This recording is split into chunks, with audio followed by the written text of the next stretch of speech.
Vamos lá, nós começamos te contando que os governadores se reuniram com o presidente Lula e os chefes dos poderes judiciário e legislativo num ato em defesa da democracia em Brasília. Ratinho Júnior esteve presente no encontro entre as autoridades. Um dos objetivos da ação em Brasília foi organizar um ato em defesa da democracia brasileira e discutir iniciativas conjuntas entre a União e os estados para resolver a crise atual. Além disso, o encontro serviu para o início de conversas para articular um apoio nacional para evitar que os atos que ocorreram em Brasília no domingo se repitam. Por conta de um atraso no voo, o governador Ratinho Júnior chegou a Brasília com a reunião já em andamento, mas teve tempo de acompanhar as falas e uma parte aí deste encontro. Com exclusividade, a repórter Camila Andrade falou com o governador Ratinho após o fim da reunião com os governadores e o presidente Lula, além de representantes dos poderes judiciário e também legislativo. Depois desta reunião, as autoridades caminharam numa imagem simbólica até a sede do Supremo Tribunal Federal, que foi depredada por vândalos. Vamos conferir o que disse o governador do Paraná, Ratinho Júnior. Como é que foi o encontro? Foi tranquilo, foi bom. Acho que mostrou a unidade de todos os atores políticos, instituições, né, em defesa da democracia. E como é que está a situação lá no Paraná? Lá tá nenhuma manifestação, tudo muito calmo. O senhor decidiu de última hora vir aqui para Brasília? Como é que foi? Não, na verdade eu tinha posto o comandante da Polícia Militar, né, nós fizemos uma reunião com os 3 poderes também do Estado, né, e consegui chegar a tempo para a reunião. Perfeito. E agora vocês vão lá para a reunião com os ministros do STF.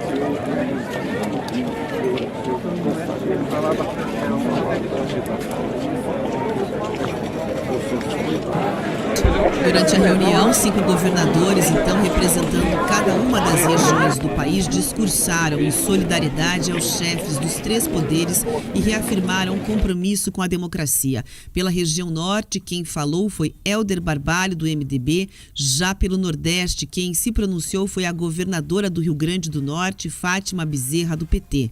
Pela região sudeste, Tarcísio Freitas, governador de São Paulo, do Republicanos, foi quem se manifestou. Vamos acompanhar um trecho do que eles disseram. Este fórum se reúne respeitando as diversas matizes políticas que compõem a pluralidade ideológica e partidária do nosso país. Mas todos têm uma causa inegociável que nos une, a democracia. E isto é que motiva que todos nós estejamos aqui.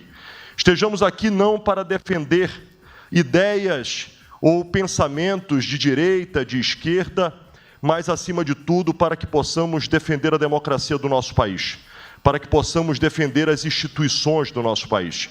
A violência atingindo o coração da República na hora em que atentou contra as mais importantes instituições do Estado Democrático de Direito, a começar pelo Palácio do Planalto, pelo Supremo Tribunal Federal e pelo Legislativo.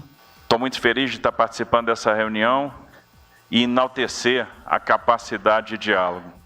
Peço a Deus que Deus nos proporcione sabedoria para que a gente construa a pacificação. Lembrando que a pacificação demanda gestos, gestos de todos, gestos do Judiciário, gestos do Legislativo, gestos do Executivo, gestos dos Estados.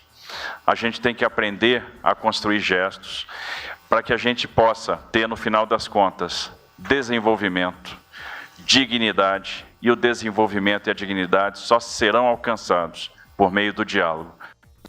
Eduardo Leite, do PSDB, governador do Rio Grande do Sul, falou pela região sul. E Celina Leão, do PP, que era vice-governadora do Distrito Federal e que assumiu o cargo depois que Ibanez Rocha, do MDB, foi afastado, se pronunciou pela região centro-oeste. Nossa solidariedade aos poderes agredidos e o nosso compromisso do Estado do Rio Grande do Sul também e da região sul do país. Tenho certeza, todos os governadores estão aqui representados pela manutenção da ordem constitucional, da ordem democrática e a certeza de que o respeito ao resultado das urnas ultrapassa qualquer divergência que tenhamos do ponto de vista político, né? Qualquer ruptura, qualquer interrupção da ordem democrática, sem dúvida nenhuma, é muito pior para o país do que qualquer mal que qualquer governo pudesse vir a fazer, uma vez que foi eleito democraticamente pela população. Nosso respeito e a nossa solidariedade, presidente. Mais importante do que isso é reafirmar que o governo do Distrito Federal é um governo que realmente coaduna com a democracia. Eu tenho 4 mandatos. Ontem, presidente, eu assisti às cenas do plenário, onde que convivi 4 anos, juntamente com outros que fazem parte até aqui conosco. É realmente muito doloroso. Para nós que participamos da democracia, e eu acho que a gravidade do gesto de ontem é tão grande que hoje se faz uma reunião com todos os governadores do Brasil.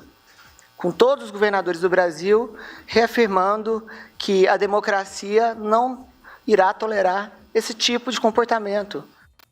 A presidente do Supremo Tribunal Federal, ministra Rosa Weber, também fez questão de enaltecer a presença dos governadores, dizendo que a reunião se tratava de um gesto de compromisso democrático com o Brasil. Além dela, também estavam presentes no encontro o presidente da Câmara dos Deputados, Arthur Lira, do PP de Alagoas, e o presidente do Senado em exercício, Veneziano Vital do Rego, do MDB da Paraíba. Esse apoio, essa solidariedade, sobretudo o sentido desta união em torno do Brasil que todos nós queremos, que é um Brasil de paz, um Brasil solidário, um Brasil fraterno, né? É extremamente importante e, por isso, eu renovo o meu agradecimento a todos. A importância desta reunião, do que ela representa, governador Helder, é de uma simbologia muito forte. A fala de Vossa Excelência ressaltando que há aqui tendências políticas diferentes e elas são absolutamente necessárias, elas precisam existir, mas elas vêm aqui hoje, na presença de toda a imprensa brasileira, dentro do centro do poder, no Palácio do Planalto, com todos os poderes presentes, atingidos ou não, para reafirmar a nossa principal missão de hoje. Eu ligava, conversava com os amigos, eu tenho muitos amigos governadores, para que essa simbologia, presidente, se fizesse presente, todos nós, cada um fazendo a sua parte. Se ontem nós tivemos um dia e um capítulo que não devemos esquecer para ficarmos sempre sob a alerta, governadora Raquel, sob a vigilância de não dormitarmos diante de riscos, mas hoje a alegria estampa-se e nos é permitido com essa ação tão rapidamente articulada por iniciativa do governador Helder Barbalho, por iniciativa dos nossos companheiros prefeitos. E no discurso, o presidente Lula agradeceu a solidariedade dos governadores e fez duras críticas aos envolvidos com atos de vandalismo. O que nós estamos fazendo aqui é tentando reparar um defeito que foi criado lá atrás, quando se começou a negar tudo nesse país. Todo mundo aqui acompanhou quantas vezes a Suprema Corte foi ofendida. Quantas vezes a Justiça Eleitoral foi ofendida. Quantas vezes foi ameaçado se invadir a Suprema Corte. Quantas vezes as coisas foram negadas, inclusive na Justiça Eleitoral.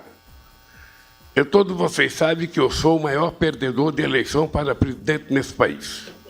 Tem ninguém que perdeu mais do que eu, mas também não tem ninguém que ganhou mais do que eu. E todas as vezes que eu perdi, eu voltava para casa. Como diria o velho Brizola, governador, ia lamber minhas feridas e me preparava para fazer outra disputa eleitoral. Essa quantidade de ônibus que estava aqui, certamente não veio de graça. Alguém pagou. E nós vamos descobrir, porque foi muito difícil para vocês e para mim conquistar a democracia nesse país. Foi muito difícil a gente fazer com que a gente tivesse uma Constituição que fosse uma carta cidadã respeitada por todos nós. Foi muito difícil a gente conquistar o direito de manifestação nesse país. E a gente quer continuar tendo direito de manifestação. A gente não precisa gostar um do outro. A gente precisa apenas se respeitar.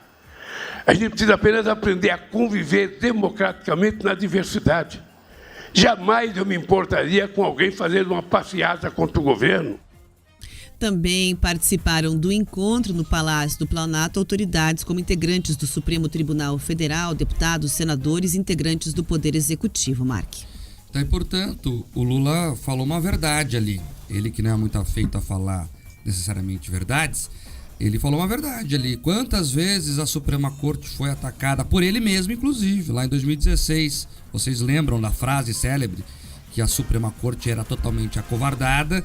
Na ocasião ele disse isso porque a Operação Lava Jato estava no encalço dele. Depois aconteceu do que aconteceu, mas naquela época, com a operação em curso, o Lula criticava muito o judiciário, inclusive a Suprema Corte, o Superior Tribunal de Justiça, o próprio Congresso, que ele chamou também de acovardado. Mas vamos lá, vamos falar sobre o que está acontecendo agora. Nós temos o Day After, que foi essa reunião do Lula com os governadores. Ali todo mundo falou o óbvio, tem que criticar, repudiar o que aconteceu lá. Vândalos depredaram o patrimônio público e tem que pagar por isso. Agora, é importante que todos que têm algum grau de responsabilidade com o que aconteceu em Brasília paguem pelos seus crimes. Quem depredou, quem incitou e financiou e quem poderia ter impedido e não o fez. É importante reforçar isso, porque começam a aparecer perguntas depois que a manifestação decantou, começam a aparecer perguntas. O senador Marcos Duval, por exemplo, está questionando oficialmente as responsabilidades do Ministério da Justiça. Seu Flávio Dino fala pra caramba. Fala. Mas o que ele fez de fato para tentar coibir o que aconteceu lá? Ele sabia um dia antes que as manifestações poderiam descambar em invasão, porque o setor de inteligência, tanto do governo federal, como do governo do Distrito Federal, como outros setores de inteligência país afora que monitoravam esses grupos de manifestantes, de vândalos, já tinha essa informação. Ora, onde está, ministro da Justiça, o planejamento para defender os prédios do governo federal? Onde está, ministro da Defesa, a segurança ao prédio do Palácio do Planalto? Cadê os dragões da independência? A função deles constitucional, inclusive, é defender o prédio. Cadê? A impressão que eu tenho é que muito pouco foi feito, tanto pelo governo do Distrito Federal, como pelo próprio governo federal. Se tinha a informação, se a ABIN, que é comandada pelo governo federal, tinha informação, por que não colocaram tropa de choque lá, aqueles que ficam cotovelo a cotovelo? Por que não colocaram caminhões de bombeiros, daqueles que jogam água nas pessoas, Pedroso, que a gente vê? Tinha que ter lá, para não deixar que isso acontecesse. Eles não conseguiram cuidar de palácios, como é que vão cuidar do país? Lá tinha documento, lá tinha coisa sigilosa, lá tinha obra de arte, lá tinha patrimônio do povo brasileiro. Eles tinham obrigação de cuidar disso tudo. E eu espero que a investigação, que tem que ser pesada contra quem depredou, contra quem incitou e financiou e também contra quem de alguma forma se omitiu e permitiu que tudo isso acontecesse. Eu quero saber o porquê que o GSI não funcionou, eu quero saber por que a ABIN não funcionou, eu quero saber os órgãos de inteligência, todos os outros, onde estavam. É isso. Então, vamos avançar com as investigações para que essa história, que é tão nefasta, triste e prejudicial para a democracia brasileira, seja passada a limpo, de cabo a rabo. Não pode só colocar foco num episódio dessa história. Mark, eu tomei o cuidado ontem de tentar entender parte dessas perguntas que a gente já se fazia, já buscando construir a compreensão do ocorrido, por que as instituições chegaram nesse ponto. Conversei com um alto representante da ABIN, em condição de sigilo e tudo mais, e sabe o que ele me revelou? Que a ABIN fez mais de uma dezena, escute isso, mais de uma dezena de alertas em relação aos riscos desse tipo de ocorrido. E segundo eles, esses avisos, esses alertas, eles não foram levados tão a sério quanto deveriam.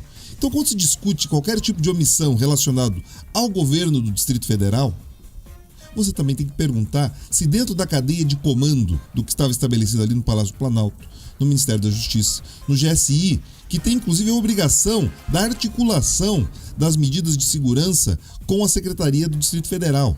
Todas as outras manifestações, quando elas ocorrem, você tem ali uma integração entre o GSI e você tem ali uma integração, uma atuação conjunta das secretarias. Eles atuam de forma em uníssono ali, porque justamente a responsabilidade, o Distrito Federal ele tem essa peculiaridade de ter uma gestão compartilhada, principalmente desses espaços. Então não teve uma atuação coerente, não teve uma coesão, não teve, a inteligência não funcionou, ou quando precisou e entregou os relatórios, fez os alertas, foi ignorada ou não levaram ou não deram o peso necessário. Então assim, será que eles não confiam no que chega pela inteligência ou você foi leniente, você foi de fato sim, de alguma forma omisso? E vale a atenção quando eu trago esse argumento, Marco, pelo seguinte, porque quando o ministro Flávio Dino fala, olha, recebi o alerta de que não seria tão grave, por isso que a gente não avançou mais. Então ele tem que entender também, quando eles agora estão discutindo, inclusive, os financiadores desses movimentos, quando eu escutei, tentei, fico imaginando os empresários que eventualmente doaram, que ali patrocinaram parte disso, será que eles tinham a consciência do que poderia acontecer? Se o ministro da Justiça não acreditava que isso poderia acontecer, será que quem colocou ali algum tipo de incentivo achou que não seria só uma manifestação pacífica, da mesma forma como o ministro da Justiça pensou? Ficam essas dúvidas e esse alerta. Tem que ter a responsabilidade de todos os agentes envolvidos. Você fala aqui das omissões. E elas também gritam alto. Porque assim, se os atores receberam a delegação popular ou do presidente da República para isso, eles têm sim que assumir a sua responsabilidade. Porque se isso não acontecer, a gente está aqui condenado a repetir os mesmos erros. Porque quem terceiriza a responsabilidade, Mark, não aprende as lições necessárias. É isso, eu reforço aqui. Tem que prender, tem que punir, tem que investigar os culpados. Quem depredou tem que ser punido exemplarmente. Quem financiou e incitou também tem que ser punido. E quem permitiu que isso acontecesse. Todos os envolvidos têm que ter punição exemplar.